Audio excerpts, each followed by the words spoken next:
वो कोर्स की बेकार किताब, वो औसत बुद्धि वालों के लिए लिखी गई है। ये बहुत बुद्धिमान छात्रों के लिए नहीं लिखी गई है।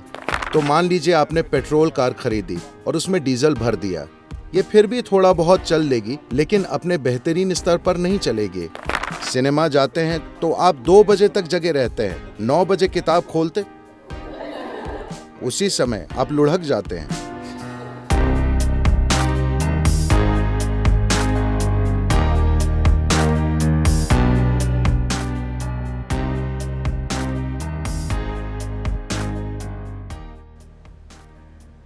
वो कोर्स की बेकार किताब, मुझे माफ करें। The wonderful textbook. वो शानदार किताब जो लिखी गई है, वो औसत बुद्धि वालों के लिए लिखी गई है। ये सबके समझ पाने के लिए है। ये बहुत बुद्धिमान छात्रों के लिए नहीं लिखी गई है। ये एक आम नुस्खे के रूप में लिखी गई है जो हर कोई समझ जाए। लेकिन कोर्स की उसी किताब को पढ़ना बहुत सारे लोगों के लिए कितनी मेहनत का काम है। उसे समझने के लिए उन्हें 10 बार पढ़ना पड़ता है।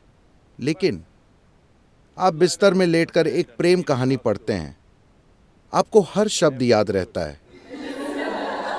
हाँ या ना? कैसे? तो आप में यादाश्त की कमी नहीं है, आप में फोकस की कमी नहीं है। बस इतना है कि कोर्स की किताब और आप में तालमेल नहीं हो पा रहा है। आपको एक ऊंचे स्तर के फोकस, एक ऊंचे स्तर की भागीदारी की जरूरत है। और एक छात्र के लिए एक दूसरा बड़ा दुश्मन ये है कि ये किताब नींद की गोली का काम करती है। जैसे ही आप इसे खोलते हैं, सिनेमा जाते हैं तो आप 2 बजे तक जगे रहते हैं। 9 बजे किताब खोलते, उसी समय आप लुढ़क जाते हैं। तो नींद दूसरी बड़ी दुश्मन है। तो आप किस तरह का खाना खाएं ताकि शरीर में जड़ता न रहे? भोजन बस इस मशीन के लिए ईंधन है। हाँ, स्वाद को लेकर सांस्कृतिक पहलू हो सकते हैं। समय के साथ भोजन पर धार्मिक रंगत भी चढ़ सकती है, लेकिन मूल रूप से भोजन इस शरीर के लिए ईंधन है। तो किस तरह के भोजन से ये अपने अंदर कम से कम संघर्ष से काम करेगा और ज्यादा से ज्यादा असरदार होगा? तो मान लीजिए आपने पेट्रोल कार खरीदी और उसमें डीजल भर दिया। ये फिर भी थोड़ा बहुत चल लेगी, लेकिन अपने बेहतरीन स्तर पर नहीं चलेगी। इसी तरह आप तरह तरह का खाना खा सकते हैं और फिर भी शरीर किसी तरह चलता है। लेकिन जिन संप्रदायों ने सावधानी से खाना खाया है, आप साफ तौर पर उनके काम करने के तरीके, बुद्धि के स्तर वगैरह में एक स्पष्ट अंतर देख सकते हैं। तो भारत में हमने अलग अलग लोगों के लिए भोजन अलग अलग तरह से तय किया। अगर आप मेहनत का काम करते हैं तो आप एक तरह से खाते हैं, क्योंकि आपको शारीरिक मजबूती चाहिए।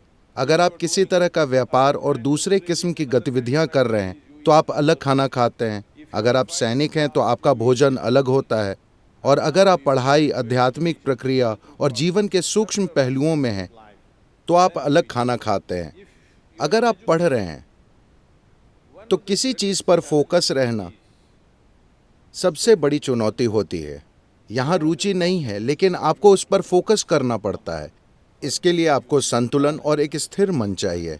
इसके लिए आपको एक खास तरह से खाने की जरूरत है। सरलता से कहें तो भोजन आपके शरीर में आहार नली से गुजरता है। आपके मुंह से मल द्वार तक एक पाइप है। पाचन प्रक्रिया के अलग अलग चरणों से होता हुआ ये उससे गुजरता है। तो आपको खाना चबाकर खाना चाहिए। आपको अपना खाना इसलिए चबाना चाहिए क्योंकि आपकी लार में एंजाइम होते हैं। अगर आप थोड़ा सा कच्चा चावल लेकर अपने मुंह में 1 मिनट रखें, आप देखेंगे कि यही मीठा हो जाता है, क्योंकि यही कार्बोहाइड्रेट शुगर में बदल रहा है, मुंह में ही। तो अगर आप ढंग से खाते हैं, तब हम कहते हैं कि आपके पाचन का 30 से 50% पाचन आपके मुंह में ही हो जाना चाहिए।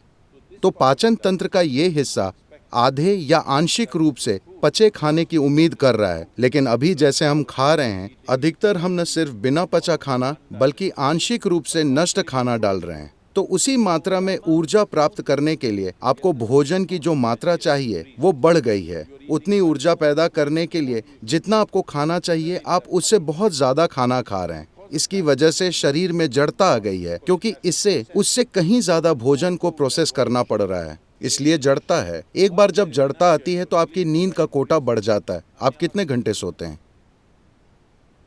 हेलो? 8 घंटे। आप आम सलाह के मुताबिक चल रहे हैं। देखिए, ऐसा नहीं है कि आपको जबरदस्ती जागते रहना चाहिए, बात ये नहीं है। लेकिन अगर आप सही खाएं और अपने शरीर के साथ कुछ चीजें करें तो आप देखेंगे कि 3 से 4 हफ्तों में आप अपनी नींद की जरूरत 2 से 3 घंटे बड़ी आसानी से कम कर सकते हैं। 1.5 से 3 घंटे आप बड़ी आसानी से कम कर सकते हैं अगर आप सचेतन होकर खाएं और बस ठीक से बैठना सीख लें। आपको पता है, बस बैठने की मुद्रा, आपके शरीर के ज्यामिति और सिस्टम में क्या जा रहा है, अगर आप बस इन 2 चीजों को संभाल लें तो आप देखेंगे कि आपकी नींद का कोटा कैसे कम हो जाएगा। It's very important that every one of you stay fit, fit for life. Being fit for life means hardness in the body, sharpness in your mind, and softness in your heart. बस आपकी जानकारी के लिए 25 सालों से ज्यादातर मैंने औसतन 2.5 घंटे की नींद ली है।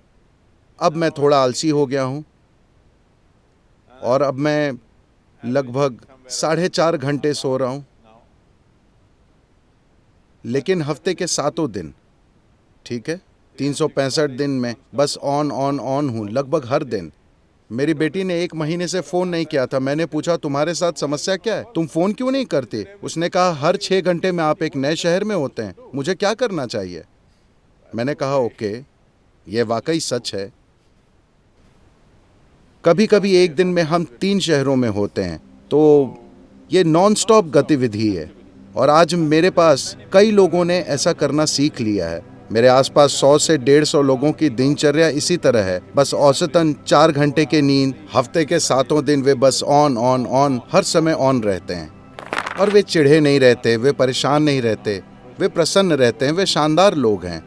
ऐसा इसलिए है, इसके कई पहलू हैं, लेकिन एक महत्वपूर्ण पहलू है भोजन। आप कैसे खाते हैं। सिर्फ यही नहीं कि आप क्या खाते हैं, ये भी महत्वपूर्ण है कि आप कैसे खाते हैं, क्योंकि भोजन एक जीवित पदार्थ है। आप सब लड़कियां एक आसान चीजें ये कर सकती हैं। अलग अलग स्वास्थ्य के मुद्दे हैं, जड़ता और फोकस का मुद्दा है।